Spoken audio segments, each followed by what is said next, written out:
giving in. I've been feeling like a shark in a shrimp tank. Big fish, small pond in the shrimp tank. When it take a swim, only option is to win. In the murky water, not a thought of giving in. Welcome to the shrimp tank. Want to put it all together, this is big things. Doing big things, chasing big dreams. Yeah, it's all real, this life's all that it seems. All the chicks scream, all the dudes yell. This is just what I do and I do it well. With the flow fresher than the new shoe smell. Going through hell, well homie keep going. You know the saying, you gon' reap what you're sowing. So I don't chase girls, I just chase dreams. Play the same game, but we ain't in the same league.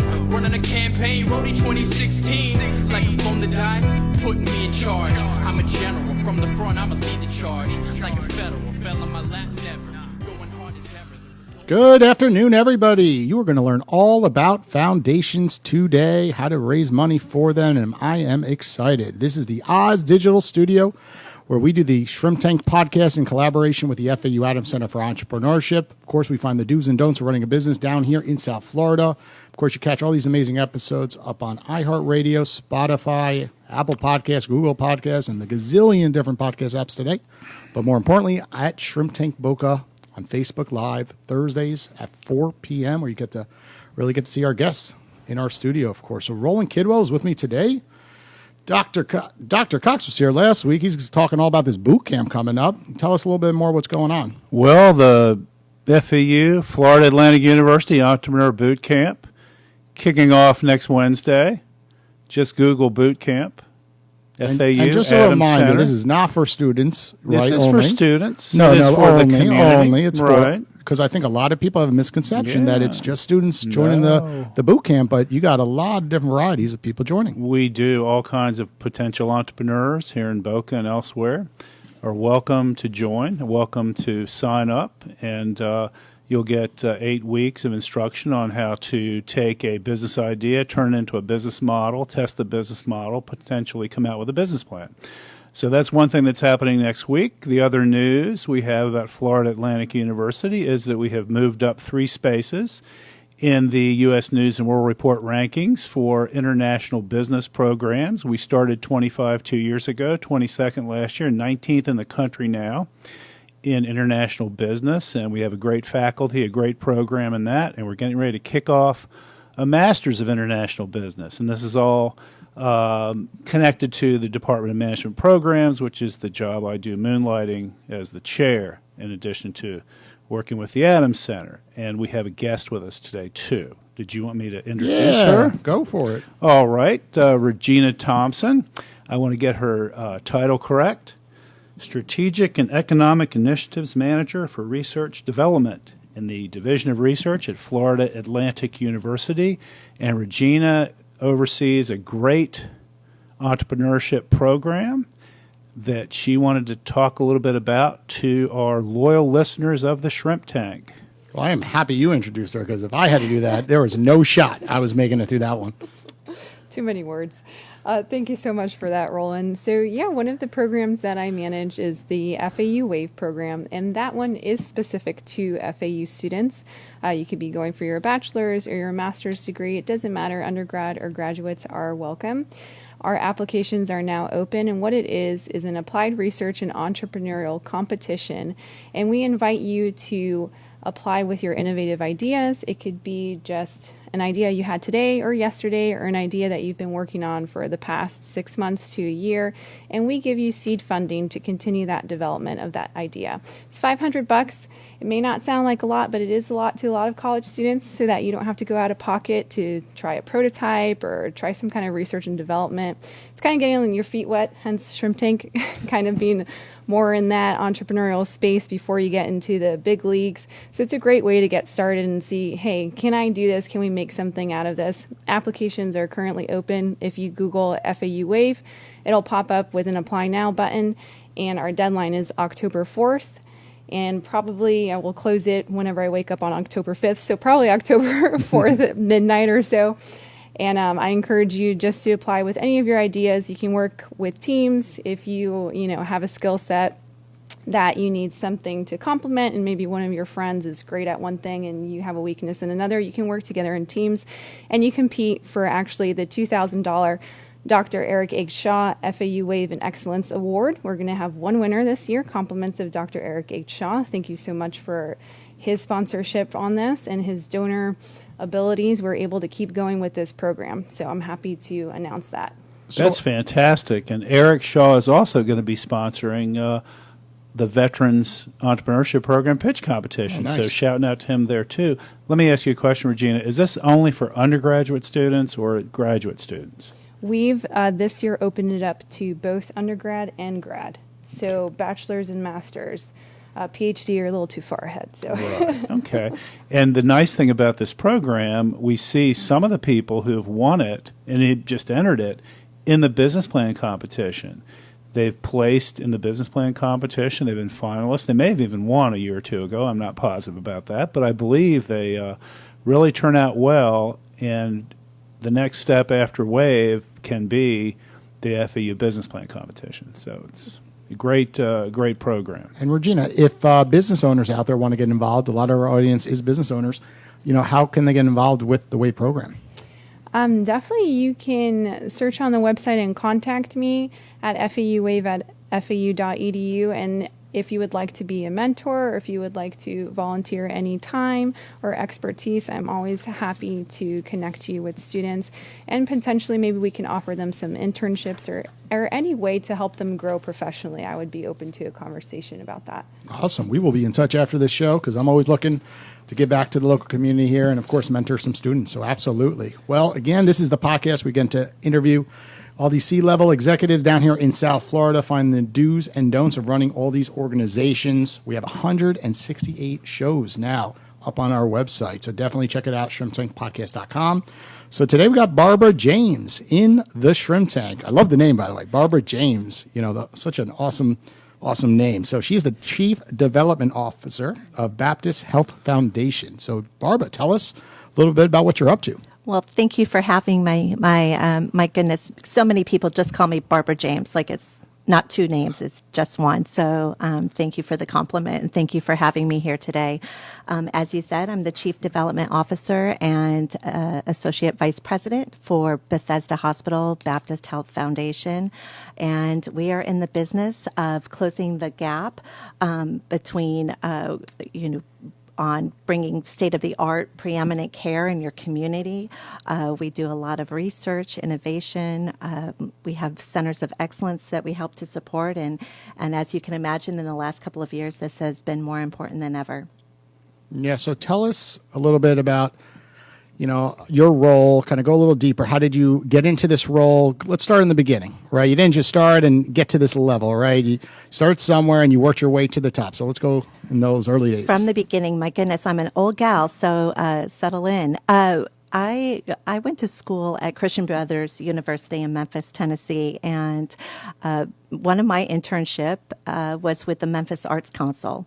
And it was back in the day where we did the lick and stick for the big Memorial Day weekend festivities on the bank of the Mississippi, when they would have the Old Man River singing in the amphitheater. And I got in the bug. I started raising money. It was events. I think special events is a way a lot of us fundraisers get into it, and I think it is for the young sometimes because it is a heavy lift and it's a lot of work, but great training ground. From there, I have spent most of my career in basic needs, raising money for all of the things that we need as for humanity, whether it's food, shelter, good health care. I think I settled in probably in the last couple of decades in healthcare philanthropy. It seems like something that I feel that we all need. I feel we need additionally even preventative healthcare to keep us out of the hospital. I said, we're the place you never want to go. We're not the Four Seasons. So, let's get you away from the hospital, the old bricks and sticks, and what can we do to bring the community benefit of preventative care? So raising money. Yeah. One of the things that entrepreneurs have to do quite a bit when they want to grow their business, are there any connections between what you do as a fundraiser and what entrepreneurs might do in terms of raising money to grow their businesses? Oh, I think there's a lot of connections. First of all, we just have a nonprofit tax status, right? So, but we use all of the same business principles and things of that sort. And I would say you have to come with a great deal of creativity. I think entrepreneurs are very, very creative, and I would think that you need to be fresh and offer it in a different way. Certainly, tell your story in a way that's compelling, that has impact. Know your why. I'm always, with my team, trying to get at the why. Why would anyone support this? Or, how does this benefit them? It has to be mutually beneficial for everyone. And I think that, in the last couple of years through this, this time of uncertainty, my team more than ever has had that entrepreneurial spirit of being very, very creative and pivoting from traditional, ways we have delivered our ask, if you will, and it has proven to be our largest years to date. And I really think that it's because of that. Thinking outside of the proverbial box. Well, the private company can offer a percentage. Yeah. What do you do to offer to your potential donors? You can't offer them a percentage of the company. No. But what do you give them that might be equivalent? Well, we give them preeminent care, first of all. So, many of our gifts come out of gratitude, and that is something that is really important to state. I mean, I think often those who you have either saved their lives or you have saved their loved ones, or even if, you haven't been able to save their life, but you've brought dignity at the end of life, there is that gift of life and gift of good health. Other things, certainly, when I walked in today to where we are, there's a very familiar name on your building that we're in today, and it's a gentleman that I'm very familiar with, and so sometimes those are things that you can get, if you will. I just did air quotes on a podcast that's probably not going to be seen, but. There are other things. There's benefits, of course, depending on the activation that you're doing, whether it is a special event, you get a table, you get your name on our social media sites, so it really depends whether you're a corporate partner who wants a benefit, and that often is returning, giving you a lot of spotlight and thanks, appreciation for supporting us, but more times than not, it's really interesting how many people do not want to have, the cookie for doing good. Mm-hmm. So give us a little bit more, tips or the secrets, I should say. You said you had your best year ever. I always look at the greatest always are doing something behind the scenes. So tell us some of those small little gestures that you're doing, to be number one, let's say. Well, I this year especially, I think that it was being first. Right in March of last year, it seems like many years ago, but March of last year, we had a very large annual gala that we had done. We were the largest black tie gala at the world famous Breakers.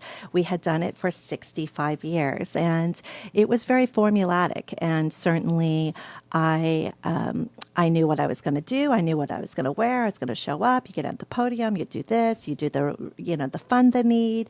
You have a lot of people talking about, you do the 8-minute video. You make them cry 3 times. You serve the chicken on, lettuce. And I don't know any of these tricks. You're saying like it's so obvious. Yeah, I don't know this. It's probably because I've done so many galas and lunches, and they're very formulaic. And 2 days before, of course, we go in lockdown, and I gathered my team up, and I said, okay, so, I had only once in my entire career canceled an event, and it was the Friday after 9/11, and I really thought nothing on earth would ever bring us to a point where we would shut something down again, and just when you get very seasoned, you get humbled. So for the second time in my career, I have to call, every vendor, and you have thousands of flowers in my office because they were already ready to put on the tables, and everybody was so generous and left their money in sponsorship. I took all the flowers to every room in the hospital and made sure our guests had them. But I sat with the team and said, what do we do? Because we still have this dollar amount that we were supposed to raise. And if we don't have the event, what's our plan? And, I think that's one of the things about being a leader is being really open to not always having the plan myself, but really empowering your folks to do some research and figure it out. And it was scary times too, because the whole stock market was crashing. Everyone thought, was this the end, right? Yeah. So all of a sudden the donors like putting the brakes. They're like, whoa, I want to see what happens the next 6 months before I start writing big checks. Exactly. And so, this time around, I was like, okay, it seemed like everybody was so generous with COVID, they just left their money on the table. But we still were missing a chunk that would have made our fiscal year. And all of a sudden we were at home.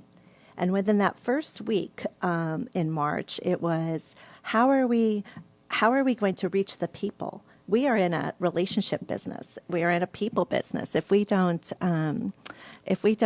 talk to our people and tell our story and explain our why, the support doesn't come in. And a hospital during a global pandemic is the last place anybody wants to go. So our usual tricks of come and tour our pavilion, come and see our robot, come and see our center of excellence wasn't going to work.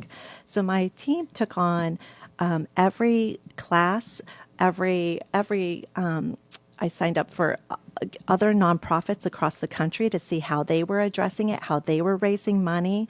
And I said, we got to get really sharp and really fast, learn some new skills. And I'm so grateful to work with such young, bright, fantastic team. And they figured it all out. And we were the first in Palm Beach County to bring a virtual gala. And we raised $800,000. And I would have never thought in a million years, and it cost us 3 cents to raise that dollar. Wow. So there's a cost to raise the dollar in philanthropy. And, special events fall somewhere between 45 cents and 50 Was this on cents. Zoom, by the way?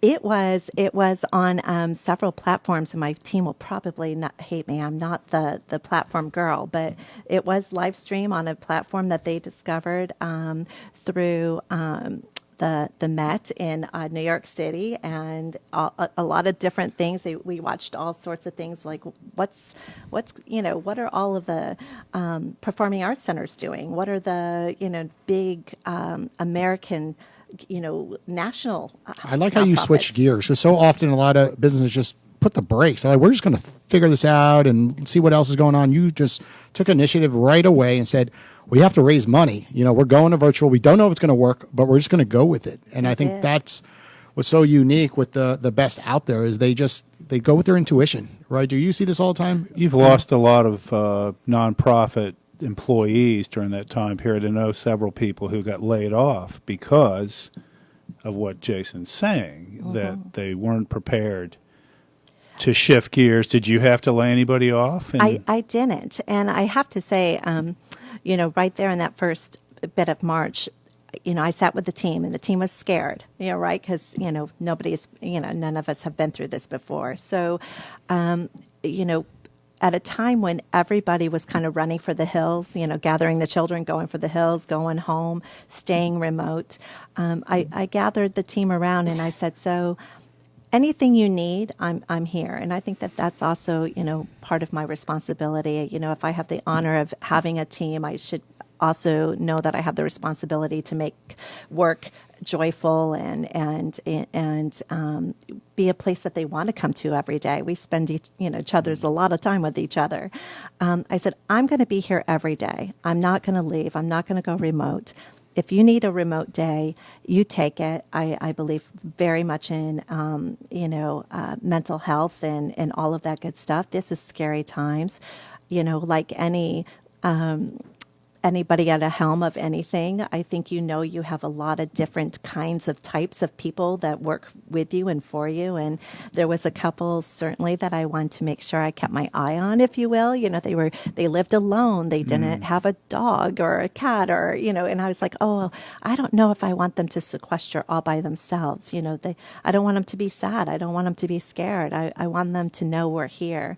And so we really were the team that stuck together. And every single day we went into the hospital, and we, to this day, still say that that's what got us through. And we weren't. Fortunately, I was able to keep every single one of the employees, and I feel like that was one of the biggest accomplishments in the last 18 months, because many of my peers have and colleagues, across the places and the markets I've been, have really been gutted. And how many people are part of the foundation as well as on the hospital side? So on the at Bethesda Hospital, we have 3,000 employees, and on my foundation team, it's myself and 6 others as part of the Greater Baptist Health Foundation. We have just about 65 on the foundation. We're part of a bigger department that includes government and community relations, as well as international. So it's totals out to about over 100. Company-wise, Baptist Health South Florida has 30,000 employees. How soon after the pandemic did you hold this virtual gala?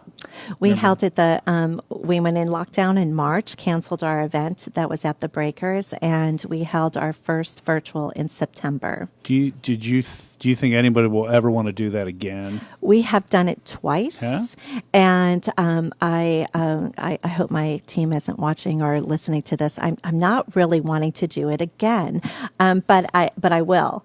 But the thing that I think was the one thing I was insistent upon when we first did it, when we got to our September activation, by that time, many were entering into like Zoom lunch and Zoom this and Zoom that. Right. And I told the team, I said, these things are most miserable. Like, they are the worst to, kind of, you glaze out, okay, I might, throw $50 but there wasn't anything compelling. There was no interaction. I said, ours has to be very special. And I can honestly say it was just best of class. It was best of class. And I received so many phone calls afterwards.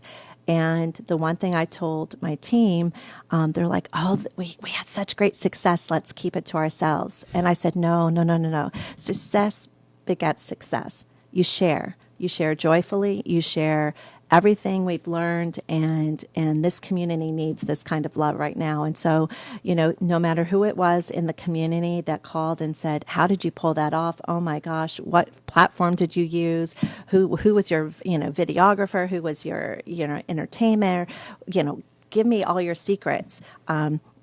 I listed them off. I shared. I had my team sit down with their counterparts on their team, and no matter who it was, we shared our secret sauce. And I think that led to us being able to once again reinvent ourselves and do a second virtual event that was in March, and we filmed it at the Kravis, which is the most beautiful venue, and to an empty audience. We did it like it was the Emmys. We had cardboard cutouts in the audience, and kind of Jimmy Kimmel-ish. And again, we raised a tremendous amount of dollars for our emergency room, which has been hit so hard during this global pandemic and really has revealed itself as our greatest need at Bethesda Hospital. Last question for the break. Can you tell us a little bit about more on the other role, the VP of the hospital? Because it sounds like we're talking all about the foundation side, but now the hospital side. Tell us what you do on that end. Well, it's a wonderful, I'm so blessed because I am part of the administrative team at Bethesda Hospital. We have a new leader, Nelson Lazo. He's a CEO who's been with Baptist for 16 years. And as part of the administrative team, I do a lot of what we call Benefactor Giving Society on call. So I carry a phone 24/7, every other week as it goes on rotation with my team, so that we are literally patient rounding. We are trying to make sure that everyone has the best experience that they can have. We are a serious factor in making sure the patient experience is wonderful. I always, recently, one of my colleagues around the table had shared a video of Walt Disney's orientation when they brought people in. And they said, okay, 200 people in the room, those of you who are custodial, stand up. And 10 people got up, and the gal said, no, everybody custodial, stand up. And, no one else stood up. And she said, so this is what it is. This is your house. All 200 of you need to be standing up. And I kind of feel like that's what puts the foundation at the table. We do whatever is necessary. So during this time especially, we have had the generosity of the community. I remember, a year and a half ago, we start getting the phone calls. We have food for the front line. My team has never delivered food or served food or, done anything of that sort. And we are, in the cafeterias, we are delivering bagels. We got Bedner's Farm dropped a 18-wheeler with fresh fruits and vegetables. We Cool. handed those to the front line.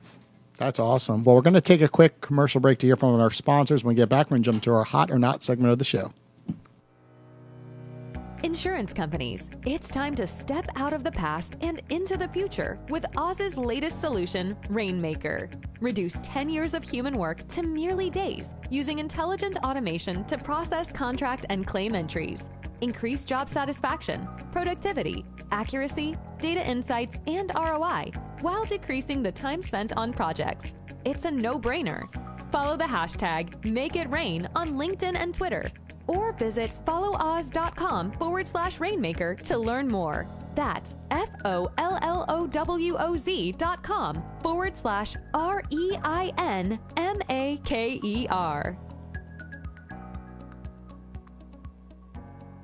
Hey, everybody. Welcome back to the Shrimp Tank. As a reminder, check us out on all our social feeds at Shrimp Tank Boca. We do clips on Instagram every week, as well Facebook Live. So, Barbara, on this segment of the show, it's called Hot or Not. We're going to jump into a topic and explain why you think it is hot or not for Baptist Health Foundation or the hospital. So let's talk about, hybrid events, right? We were just talking about you didn't like maybe doing it again, online, but a lot of people are going to this hybrid. I know I have a financial service thing coming up in Las Vegas, and they're going hybrid. So whoever wants to attend can go. Everyone else can go online and jump into virtual sessions, of course. So hybrid events, hot or not?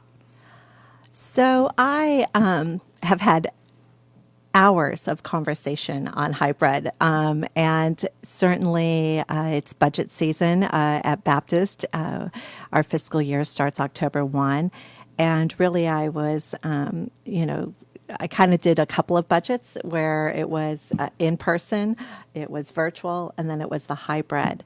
And I would say for my team, not. It didn't pencil.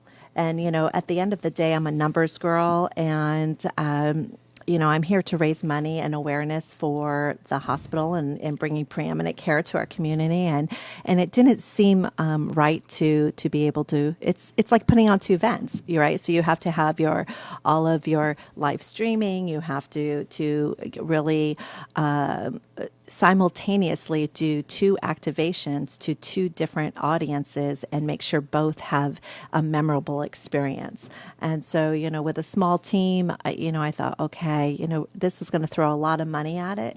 Yeah. And I'd say not. Yeah, I think sometimes people think it's just throw on Facebook Live and that's the event. It's not exactly, that. right? It's a lot of work. Absolutely. We just had a department meeting yesterday. It was a hybrid. It's like a 3-ring circus. And some of the classes are that way, too. Same kind of thing. How about we have an undergraduate degree in health administration, a master's of health administration. Are these degrees hot in general or not? Are they hot in particular to a foundation? How do you feel about that degree? Hot. I think that I have, the honor of kind of mentoring a couple of young people right now in my life, and I'm really encouraging them to go into the field. I think that it's, serving others and coming with a servant heart to this industry is, we have to take care of one another. And I think that, unfortunately, some after a hard season like we've been through right now, people are turning away from the industry, right? Because they're like, well, I didn't sign on for that. But I think that, we have to take care of one another. There will always be a need to take care of one another. And it's an honorable, good profession that has brought me nothing but joy. So hot.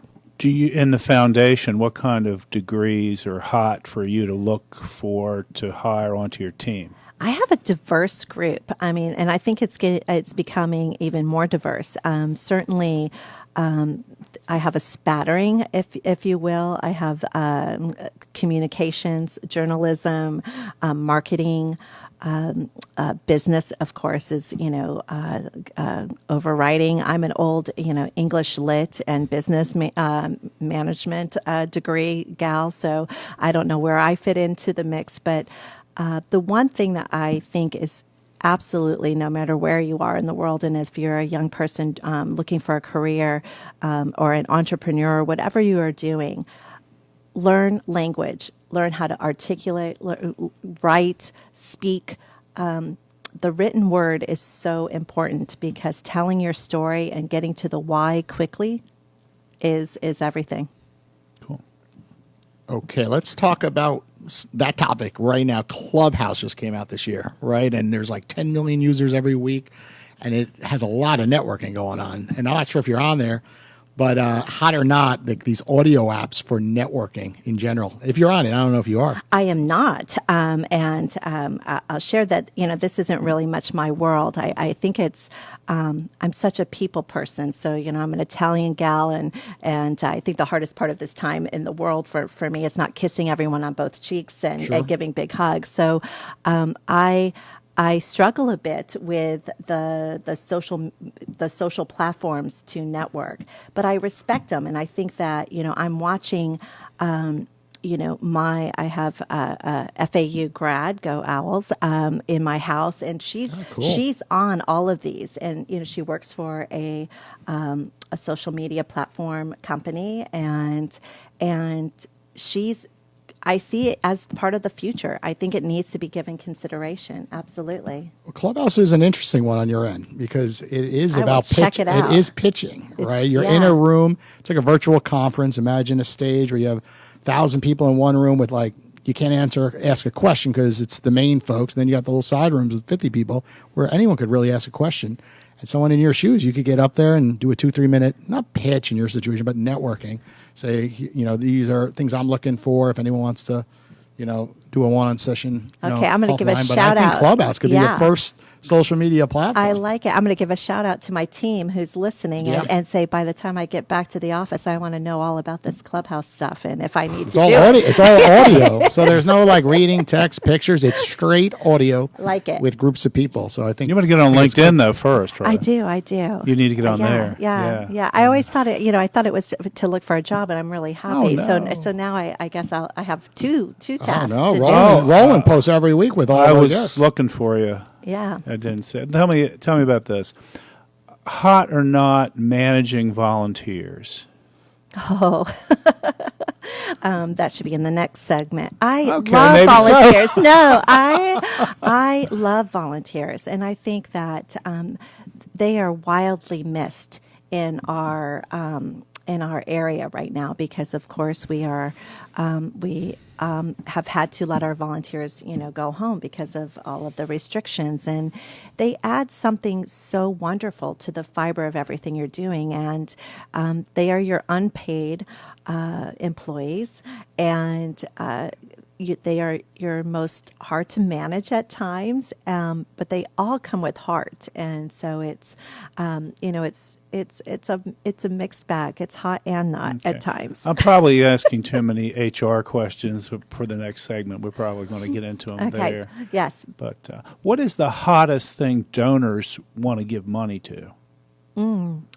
Well, certainly in the last 2 years, COVID. So COVID relief, and anything that is really humanitarian. Of course, we've raised money for Haiti and recently and Louisiana and so they want to do anything that really they're watching. So you raise money through the hospital to give to. It's part of our community benefit. Disasters. It's raised by our employees who give. Our employees support.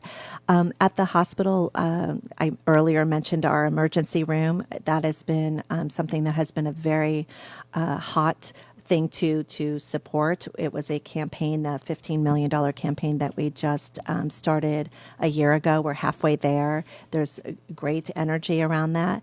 And then I think innovation, anything new, people want to know,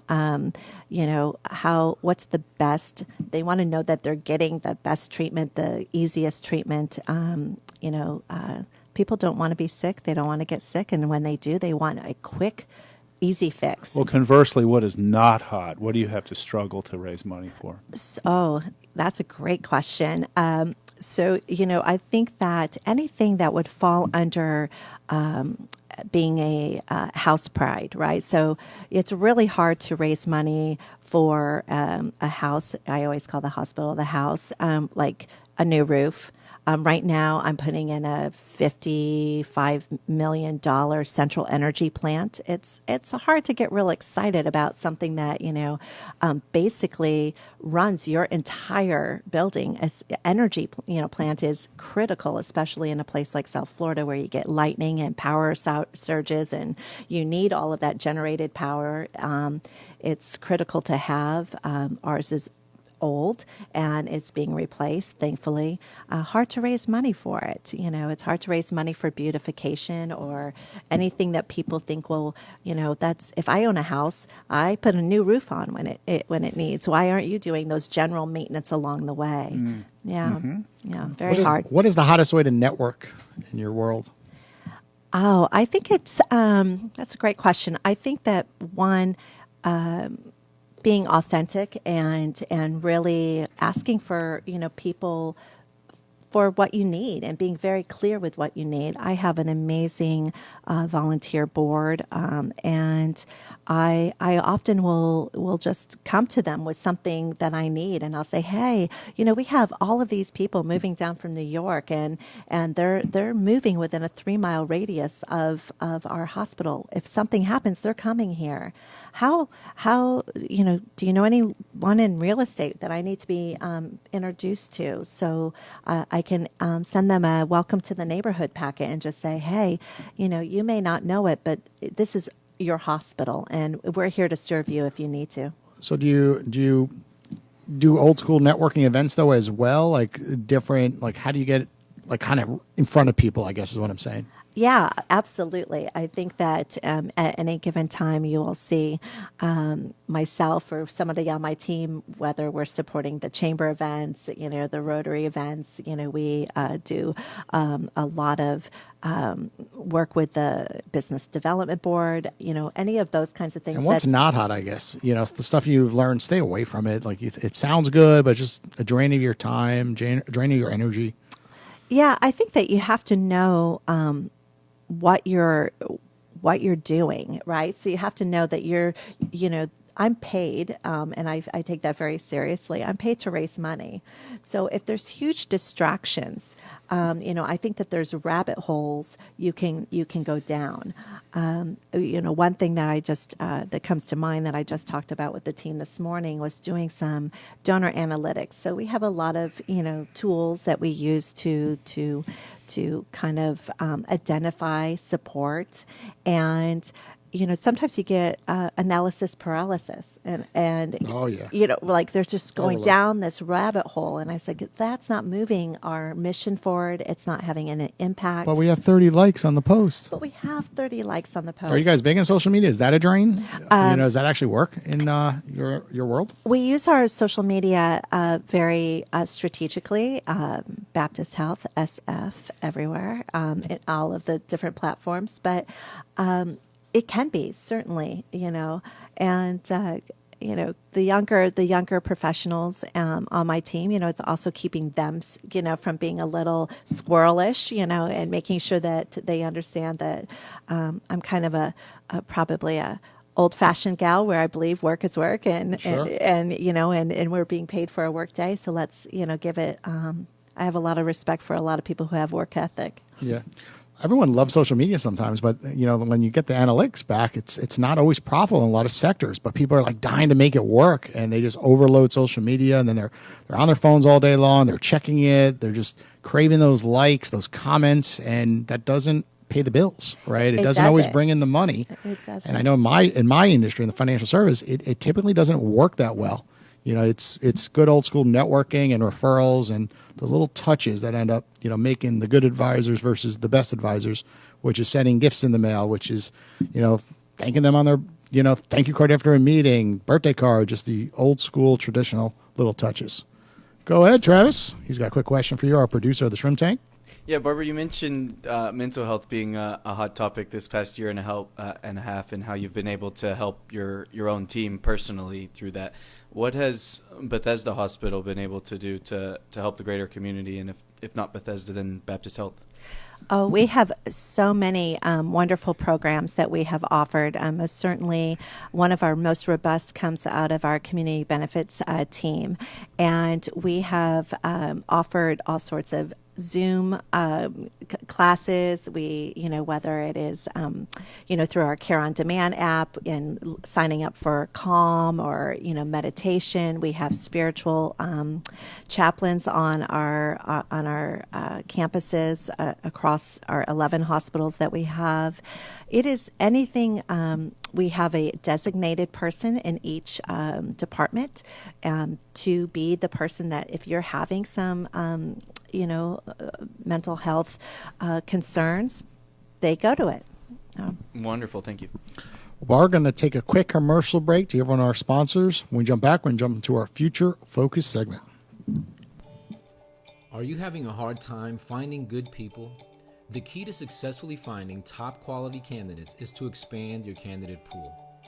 That's exactly what a virtual hiring event powered by Premier Virtual will do for you. Over 2,500 virtual hiring events later, more than 25,000 companies have connected with over 250,000 job seekers. These events are much more than a resume. Virtual hiring events give your recruiters the ability to meet and pre-screen candidates and decide if they're a good fit. The efficiency and effectiveness of virtual hiring events has reduced time to hire from an average of 30 days to just over 7 days. Premier Virtual has received the top rating for ease of use and customer support on software review sites like G2 and Capterra. We've also been selected a top 100 company to work for in Florida by Florida Trend magazine. Meet our veteran-owned Delray Beach-based company by visiting premiervirtual.com and schedule a free demo to see how you could host your first virtual hiring event within 24 hours. premiervirtual.com. It's time to take your hiring virtual.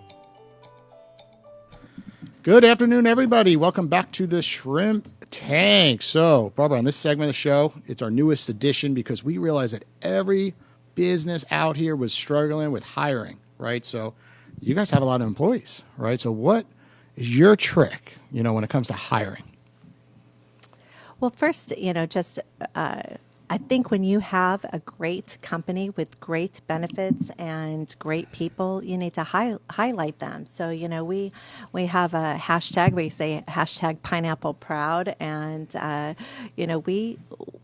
we mean it. And so, when you come into Baptist Health, you're coming into a family, and it is, we bring out some of our most seasoned. We have a large amount of employees who have been with us, 5 years, 10 years, 20 years. And I think that that sings to being a well-run company. Our CEO, Brian Keeley, he's celebrating, I believe, I hope I get this right, I think 43 years with the company, and he's retiring in October of 2022.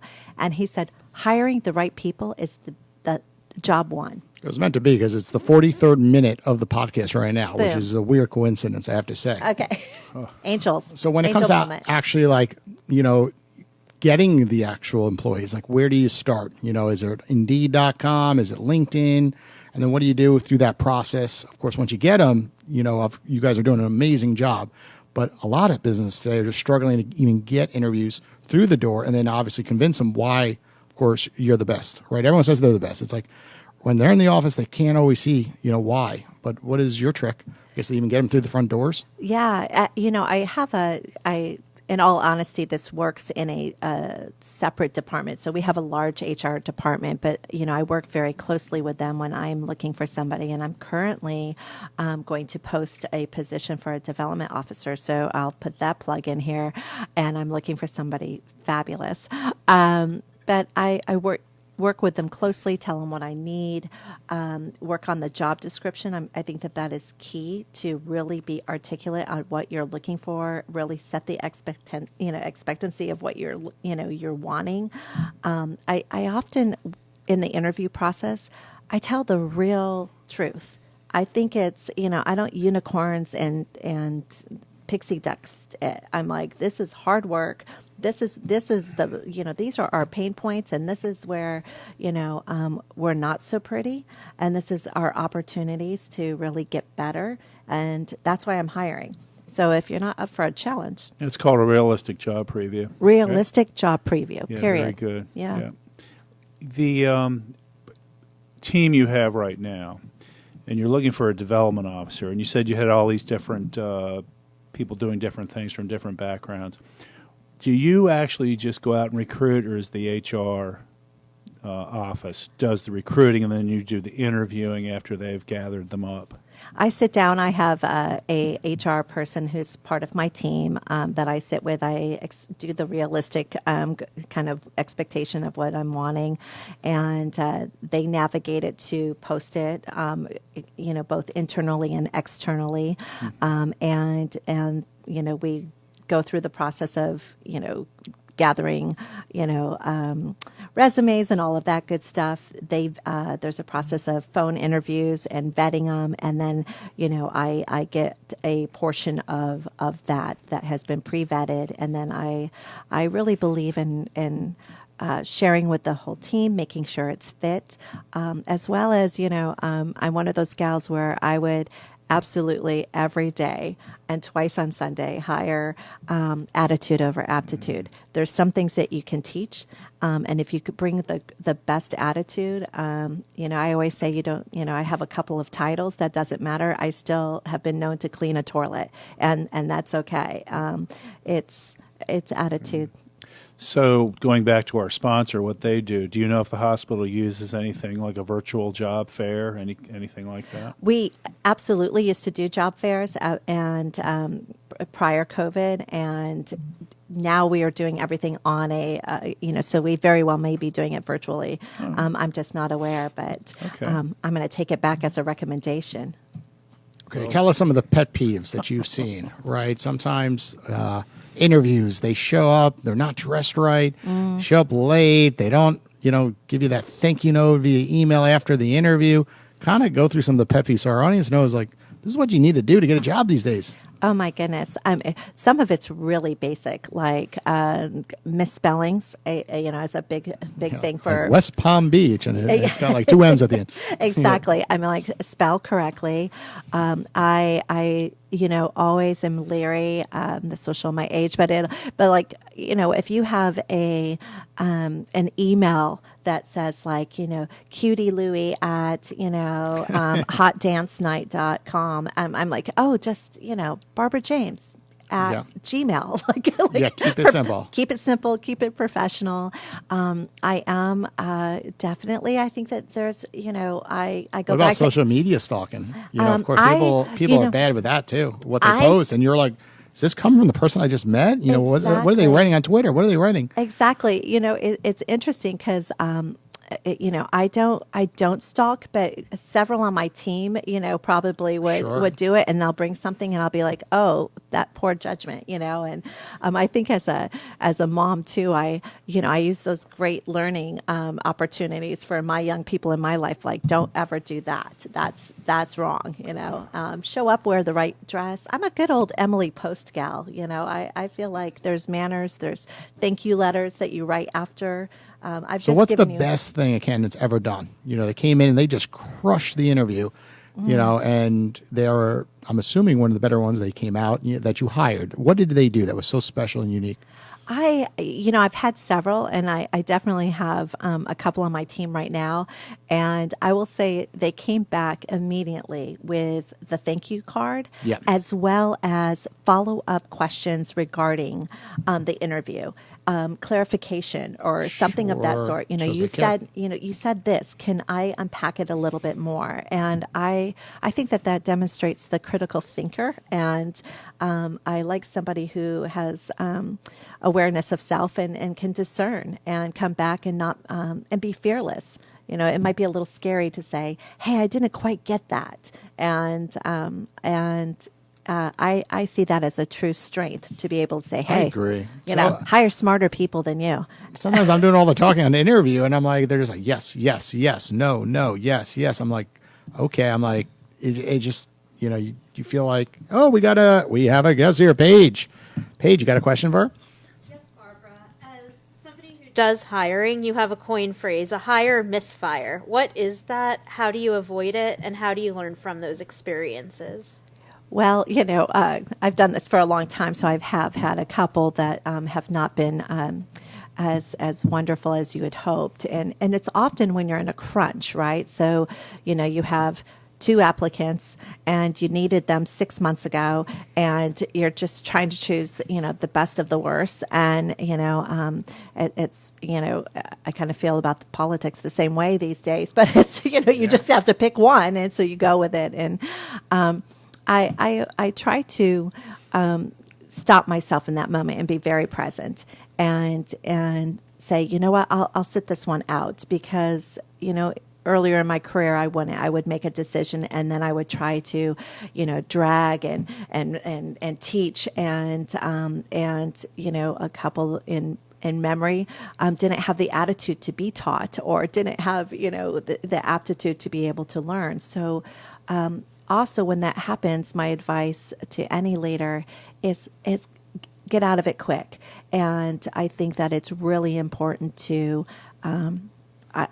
I'm proud of myself if I could say that I've never fired anyone who didn't know it was coming. And I've actually had people, you know, hug me on the day that they're leaving and saying, you know, thanks for being so fair and so honest, and help them out the door. They're like, wow, I can't believe you didn't do that 4 months ago. Exactly. Right? You're like, I got away with a lot, and that's all you know about. Well, we're going to take a quick commercial break to hear from one of our sponsors. When I get back, what, Travis is laughing. Is that going to happen one day with you, Travis? What's going on here? We're going to take a quick commercial break, guys. Are you ready to make your indelible impression? DeRay & Company is an award-winning, full-service public relations and marketing agency with offices in Fort Lauderdale, Florida, and Aspen, Colorado. With practice areas in business, real estate, cannabis, nonprofit, legal, and lifestyle, DeRay & Company is fully equipped to help clients reach their goals with strategies that are on point. Whether it's public relations, social media, digital marketing, content development, or other services, DeRay & Company delivers results for business owners that address their business goals and reach their targeted audience. To learn more about DeRay & Company and our services, visit DeRayandCompany.com. DeRayandCompany.com. Hey, everybody. Welcome back to the Shrimp Tank. So, Barbara, on this segment is called Plead the Fifth. So you could just say those words one time. If you say it twice, you get penalized, and you got to go to Roland's office, and we don't know. He sets new penalties for every guest every single week. Last time, he made people, you know, eat these raw shrimp, of course. Is that right, Roland? Did you make people eat these shrimp? I'm just kidding. I didn't, but we will allow you to say I plead the fifth one time. And let me ask you a question. What is the most entrepreneurial thing you've ever done? Oh, goodness. Well, I think, starting unrelated business revenue streams, certainly is very entrepreneurial. And I've had several in different organizations that I've been in, whether it was starting a consignment store or a food bank at one point that was kind of a pay by where you fell into the standard of living and things of that sort. But I think those are always any kind of unrelated business revenue streams are important. Yes, so you're recognizing that nonprofits can't just survive on grants and gifts. Absolutely. You have to have revenue coming in. Absolutely. Yeah. Sure. Okay, I've got 10 grand. What will you name after me if I give it to you? I'll need a little more. All right. Well, how much do I have to? What is the cost to get the shrimp at the top of the hospital? Can we get a shrimp? What was it? $2 million for a shrimp at the top? The shrimp doctor room. How much? We've got a great shrimp tank about this size on my desk. We'll definitely. Well, yeah. That's what I get for 10 grand. You're going to name a shrimp tank. Well, how much for a room? For a room. Yeah. Well, we definitely have. I might have more. Yes, we have. Very clear protocols and naming opportunities for each and every one of our capital projects, and so certainly, a room like in the ER, I would say about 25,000. 25,000 for a room? I'll do that. Sure. Sold. I'll bring the pledge payment paperwork. I'm to afraid you I have to give that money to FAU. I can't do. Tell us an initiative that you quarterbacked and it went south. Your biggest financial loss, and you thought it was going to be a big win, and you quarterbacked it. But we all do it. We all have losses at times where we thought it was going to work out, and it did not. Oh, well, there's certainly been a couple, whether it is a activation like a big gala or something of that sort that you just think is the best thing ever, and you've spent 6 months planning it, and you have the chairs that are the people in the community that are going to back it, and for whatever reason it falls flat. And I always take those heavy, but you have to as any quarterback, you have to kind of get your head back in the game and figure out how to recover quickly. Certainly. There wasn't anything in particular that you... I always think that, the failure is where the lesson is. So it's like, certainly I've been bumped and bruised along the way, certainly through my career. And there's some things that I've had to end that were sad. Most recently, we closed an auxiliary thrift store that we had for 50 years in downtown Delray. Mm-hmm. And it was something that I loved. I really did. I saw the value the community add to having a place where people drop their stuff in, and it was an unrelated business revenue stream, and I saw the value in it. And, it really was, at one point after it came under my direction, COVID hit, and I was, it was not the business to be in during COVID, and we weren't making enough, and I took it sad. It was sad to let it go, and you had 40 volunteers who were there, and many of them had been there for more than 25 years, and they didn't like it, and they told me they didn't like it, and that was, I hurt with them. Well, Jason says we're in a hurry here, so let me ask you this one: what department in the hospital is the most difficult one to deal with? I plead the fifth. All right, there we go. Thank you. I was about to ask what donor you didn't like the most. Oh, no. Well, there you go. Now she has to answer that. What donor do you not like the most? Name that person. I love all donors. Tell us. Last question. What was the biggest nightmare when it came to a donor? Oh, well, Can I plead? No, you can't. Oh heavens! Oh heavens! I had one donor that was very, very a big ego, and I, as a junior development officer, went and asked for a very large amount of money, and he really humbled me and kicked me out of his office and said, "Hey, little girl, who are you? You don't know how much money that is. You'll never make that much money. You come back next time when you find somebody in your organization who's given that much money." And I, promptly kind of, gathered my tail and walked out of the office and went to my car and cried because, that's, but then I said, "What's the lesson?" And 6 months later came back to the office with the donor of that size and the person, and sat in the corner and let that person make the ask. And I got back to my office and I had some flowers saying, "You listen well, kid." And so good for you. It was a career moment. That's great.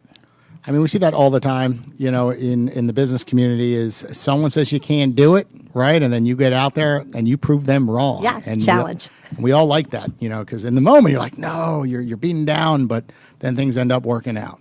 Well, Travis, we got one last question before we wrap up today's episode.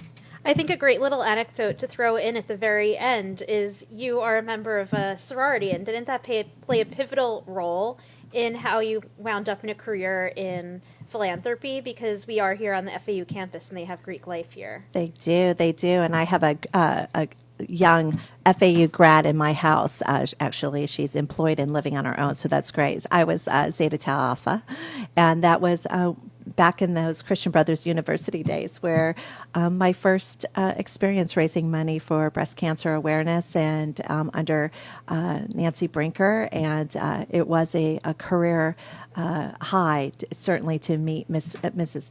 Brinker, who is very active with our organization to this day, Baptist Health, under the Promise Fund. So all full circle stuff that's really great. Well, Barbara, thanks for coming out to the Shrimp Tank today. I know our audience learned a lot. If they want to get in touch with you, your organization, what's the best route? Is it the website? Is it somewhere on social media like Clubhouse? Where is it? Absolutely. Baptist Health SF is our social platforms. I'm Barbara James.